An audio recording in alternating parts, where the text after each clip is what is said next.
Assalamualaikum, selamat pagi teman-teman. Kita belajar. Hari ini kita coba belajar bersama. Ayo kita belajar. Apa yang kita pelajari? Ini teman-teman.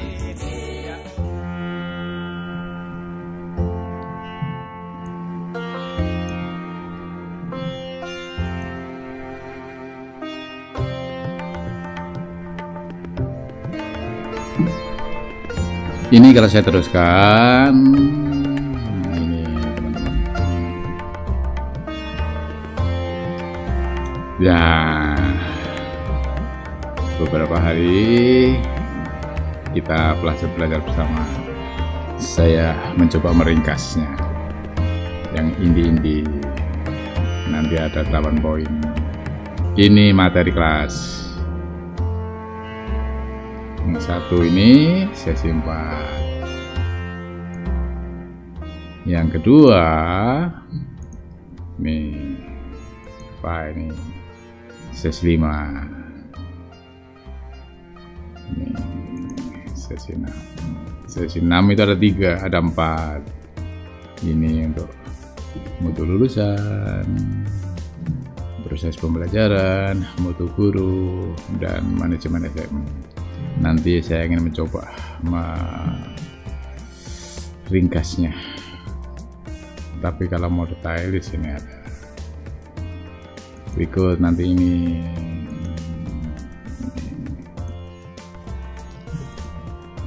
Nah, yang asik nanti di sini. Karena di sini ada hal yang baru. Sekarang kita kembali ke tabel. Hari ini kita belajar materi 1. Nah, ini teman-teman. Sesi 4, mekanisme dan prosedur operasional standar atau POS. Dulu ada juga yang menyebutkan SOP, standar operasional prosedur. Tidak tahu apa sebabnya dibolak-balik. Tentu yang kita bicarakan sehubungan dengan pelaksanaan akreditasi. Siap akreditasi. Nah, ini kalau saya teruskan ini. Ketika kalau saya bicara POS, pertama saya utarakan unsur-unsur POS itu apa saja. POS itu sifatnya umum. Baru nanti mengacu kegiatannya apa. Dalam hal ini adalah akreditasi. Rasional, menjelaskan latar belakang perlunya langkah-langkah kegiatan yang akan dilaksanakan. Tujuan, menjelaskan arah pelaksanaan kegiatan. Jadi tujuannya supaya terarah, supaya jelas. Ruang lingkup, menjelaskan cakupan kegiatan pada tahap apa saja, langkah-langkahnya apa saja yang dimuat. Waktu dan tempat, menjelaskan berapa lama dan tempatnya di mana. Tanggung jawab dan wewenang. Di sini menjelaskan pihak-pihak yang terlibat dalam pelaksanaan kegiatan tersebut beserta tugas dan perannya, fungsi dan tanggung jawab, dan wewenangnya. Langkah kegiatan: menguraikan urutan langkah-langkah pelaksanaan kegiatan. Dokumen yang diperlukan: menjelaskan tentang dokumen-dokumen apa saja yang diperlukan untuk pelaksanaan kegiatan tersebut. Hasil: menjelaskan hasilnya apa, produknya itu apa, keluarannya yang dihasilkan nanti apa. Itu teman-teman, unsur-unsur POS. Kita masuk sehubungan dengan akreditasi. Kita harus tahu 4 pilar sehubungan dengan akreditasi bermutu. Perangkat yang bermutu, kita sudah pelajari perangkat itu. IASP 2020 bermutu karena dari tahun ke tahun itu selalu ada perkembangan, sehingga diharapkan perangkat tersebut bermutu. Jadi setiap periodik diadakan perbaikan-perbaikan. Asesor yang bermutu, begitu pula asesornya itu harus bermutu. Ya, seperti 2 tahun belakangan ini, untuk mendapatkan asesor, proses yang panjang harus ditempuh oleh asesor tersebut. Ya, dari sekitar 300-an lebih yang mendaftar, di filter sampai terakhirnya 100 lebih saja yang mendapat. Berarti asesor betul-betul bermutu karena lewat filter, saringan tes seleksi yang cukup berat. Manajemen yang bermutu. Ya, di sini Ban SM selalu berbenah diri, Ban pusat, Ban provinsi. Jadi semata-mata untuk mendapatkan manajemen yang bermutu. Dari ketiga hal tersebut diharapkan hasil akreditasi yang bermutu. Oke, kita bicara latar belakang munculnya POS. Dengan adanya penyelenggaraan akreditasi yang bervariasi, mengakibatkan perbedaan proses dan hasil. Nah, dari situlah ditambahkan lagi dan diperlukan standar, mekanisme, dan proses yang sama. Sehubungan dengan itu, maka diperlukan adanya POS. Prosedur operasional standar pelaksanaan akreditasi. Sini mekanismenya. Pada tahun ini sudah ditentukan ada 8 langkah. 1, 2, 3, 4, 5, 6, 7, 8. Dari langkah 1, langkahnya sudah diselesaikan, nanti masuk ke langkah 2. Langkah kedua, di sini akan menghasilkan sesuatu yang ada pencabangan, di mana jika terpenuhi akan masuk ke 3. Jika tidak terpenuhi akan tidak diteruskan pada langkah ketiga. Nah, ini nih dari 8 ini secara garis besar, secara singkatnya seperti ini. 8 langkah. Langkah 1. Langkah 1 itu ternyata sosialisasi IASP dan pelaksanaan akreditasi. Langkah 2, asesmen kecukupan sasaran akreditasi.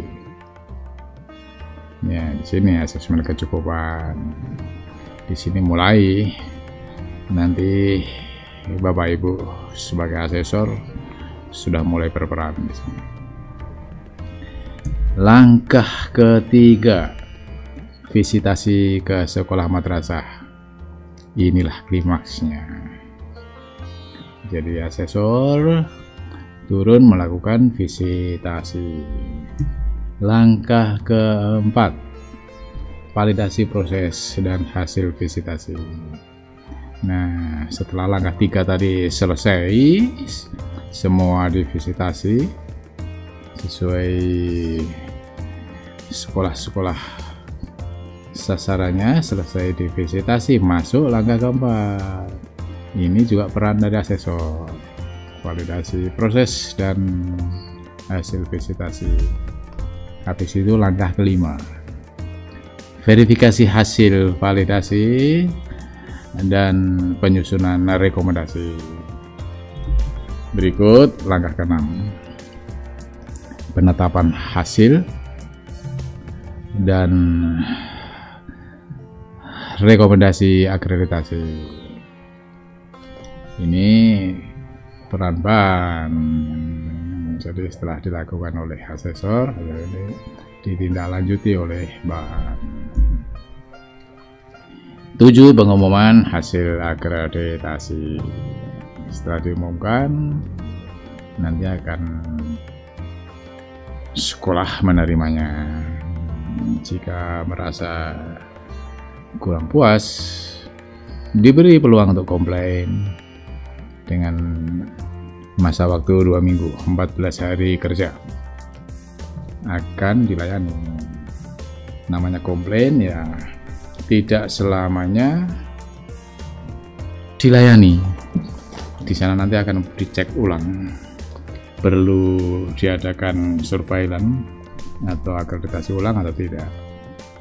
Apabila tidak ya langsung dikeluarkan, langsung masuk ke 8.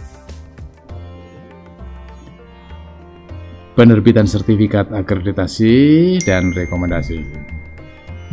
Nah, ini dari 8 langkah, ringkasnya seperti itu Bapak Ibu.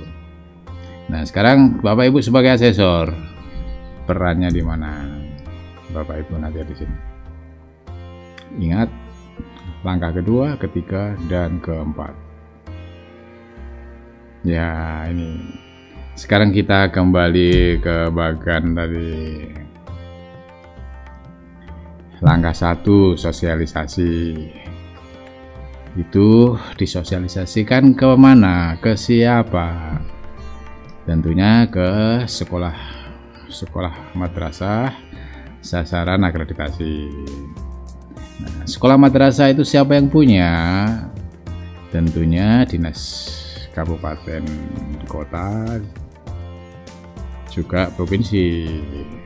Berarti kepala dinasnya juga diikutkan. Begitu juga untuk madrasah dari unsur Kemenak juga diikutkan di sini. Kalau sudah sosialisasi, masuk di sini ada proses namanya asesmen kecukupan. Ini dilakukan setelah asesor di mapping. Asesor nanti akan bertugas ke sekolah-sekolah mana saja, dia masuk melakukan asesmen kecukupan. Nah, asesmen kecukupan di sini akan menghasilkan suatu berita acara yang ditandatangani oleh asesor tersebut. Dia akan menghasilkan layak atau tidak, layak diakreditasi atau tidak. Apabila layak, nanti masuk tahap ketiga, visitasi ke sekolah madrasah. Apabila tidak layak, di sini dikembalikan berita acara. Berdasarkan berita acara, BAN SM akan menginformasikan ke sekolah sasaran tersebut. Jika masuk ketiga, Di sini akan dilakukan visitasi. Ingat, semua proses ini oleh asesor 1 dan asesor 2. Ketika visitasi, ini panjang kalau ceritakan di sini. Yang pasti setelah nanti visitasi, nanti akan masuk ke 4. Ini selesai semua, masuk validasi dan verifikasi. Ini juga oleh asesor. Ini sudah selesai, masuk nanti langkah kelima, verifikasi dan penyusunan rekomendasi. Nah, begitu juga nanti akan masuk ke 7, masuk ke langkah ke-6. Jadi masuk ke langkah ke-6 tadi nih, sini langkah ke-6, penetapan hasil, kan itu. Ini tadi langkah ke-6, ini penetapan hasil. Jadi setelah hasilnya langkah kelima, di sini ditetapkan hasilnya. Setelah hasilnya ditetapkan, langkah ke-7 diumumkan. Setelah diumumkan, nanti diterima oleh sekolah, akan ada 2, diterima atau dimungkinkan sekolah merasa menolak. Jika menolak, akhirnya lari di sini. Di sini nanti akan diproses untuk dicek ulang. Apabila memang penolakannya diterima, berarti akan dilakukan visitasi ulang. Biasa dikatakan surveillance. Apabila tidak, ya masuk ke 8. Jadi masuk ke 8. Sini udah penerbitan sertifikat. Nah, ini semua langkah-langkah ini didetailkan di dalam pos. Jadi Bapak Ibu harus berpegang pada pos supaya kerjanya jelas, pasti, yakin tidak salah. Jadi sekedar contoh saja, tampaknya yang contoh di sini. Ya, kita contohnya seperti apa. Ini langkah ketiga, visitasi ke sekolah. Di dalam pos mengatakan seperti ini. Tujuannya ruang lingkup. Di sini akan tampak jelas unsur-unsur pos tadi. Di sini tanggung jawabnya Ban SM provinsi dan asesor dan kepala sekolah madrasah. Di sini Bapak Ibu mempunyai tanggung jawab dan wewenang ini melaksanakan visitasi ke sekolah madrasah, memasukkan data hasil visitasi pada Sispena SM, mengisi berita acara dan sebagainya, melaporkan hasil visitasi dan menyusun rekomendasi untuk sekolah madrasah melalui Sispena. Ingat, semua melalui Sispena. Dan berikut di sini dikatakan kepala sekolah itu tanggung jawabnya apa. Di sini langkah-langkah kegiatan luring.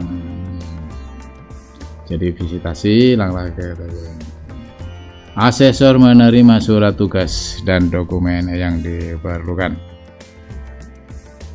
Masing-masing asesor mengisi fakta integritas dan menandatangani secara digital pada aplikasi Sispena SM format E31. Berarti nanti semua sudah tersedia di Sispena. Ini C, ini warna merah ini. Asesor menelaah dan mempelajari indikator pemenuhan mutlak atau biasa disebut IPM, dan indikator pemenuhan relatif atau DIA atau IPR. Begitu juga mempelajari DIA, daftar isian akreditasi yang dilakukan oleh sekolah sasaran tersebut, dan dokumen sekolah madrasah yang akan divisitasi melalui aplikasi Sispena. Jadi di sini asesor sudah bisa masuk, login dengan dianya, login dengan NIA, melihat sekolah-sekolah sasaran sesuai surat tugas tersebut. Nah, di sini menelaah, harus ditelaah. Yang berikut, asesor melaksanakan visitasi ke sekolah madrasah. Yang E, asesor menunjukkan surat tugas asesor kepada kepala sekolah madrasah. Ini pasti dengan adanya begitu ada umpan baliknya. Sekolah madrasah menjelaskan profil sekolah madrasah kepada asesor. Asesor mengobservasi situasi sekolah madrasah, melakukan pengkajian dokumen tertulis maupun foto kegiatan-kegiatan, menyebarkan angket dan wawancara kepada responden dari sekolah tersebut. Asesor mengunggah foto sarana dan prasarana yang dimiliki oleh sekolah madrasah. Nah, poin H ini nanti pasti akan dijelaskan pada langkah berikutnya. Apa saja yang diunggah, foto apa saja. Berikut langkah-langkah visitasi luring. Ini masih terusannya tadi ini. Silakan nanti baca pos.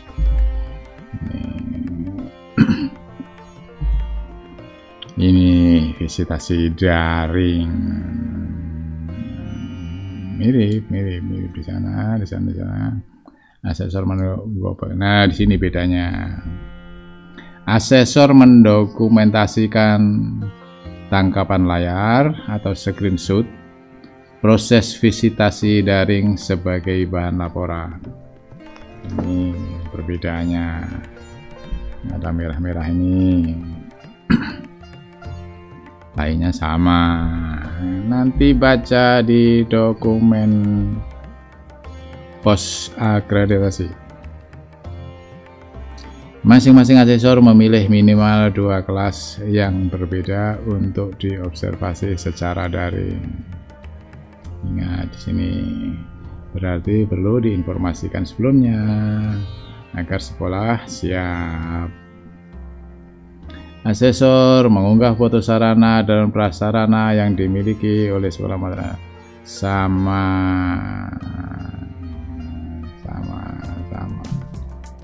Asesor menyampaikan temuan hasil visitasi kepada sekolah madrasah, memberitahu hasil penilaian. Tidak memberitahu. Ingat ini di sini poin N ini.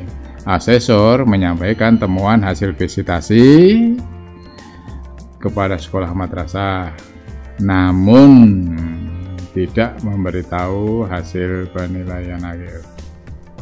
Pada siapapun ini tidak boleh diberitahukan. Masing-masing asesor mengisi nilai visitasi individu secara independen.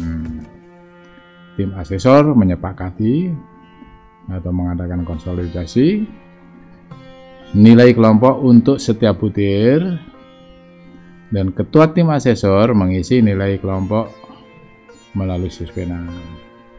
Jadi bagi yang asesor 1 atau ketua tim akan menginput 2 kali.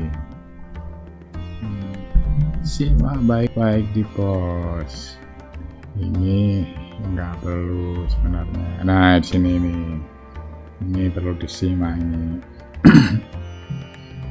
Visitasi ke sekolah madrasah dilaksanakan selama 2 hari dengan minimal 5 jam per hari secara luring ataupun daring. Visitasi ke sekolah menengah kejuruan atau Madrasah Aliyah Kejuruan, SMA, SMK atau MAK yang memiliki sampai dengan 4 program keahlian dilaksanakan selama 2 hari. Sedangkan yang memiliki lebih dari 4 program keahlian dilaksanakan selama 3 hari. Ini termasuk khusus, unik, karena yang ada hanya di SMK. Di sini ya nanti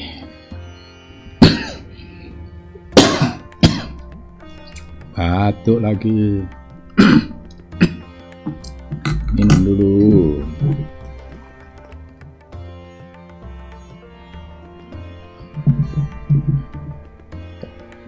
Harus disimak baik-baik.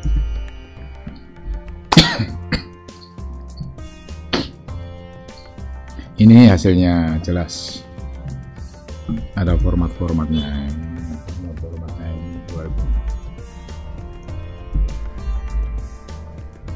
Formatnya sudah jelas. Akhirnya terima kasih Bapak Ibu. Saya kira materi kali ini di situ. Yang pasti materi pelatihan siap, ringkasannya akan kami tayangkan dengan harapan Bapak Ibu bisa, ya paling tidak bisa mengenang kembali setelah latihan, atau mungkin juga akan bermanfaat bagi asesor-asesor yang akan turun akreditasi. Sementara begitu Bapak Ibu, terima kasih banyak. Salam sehat. Assalamualaikum.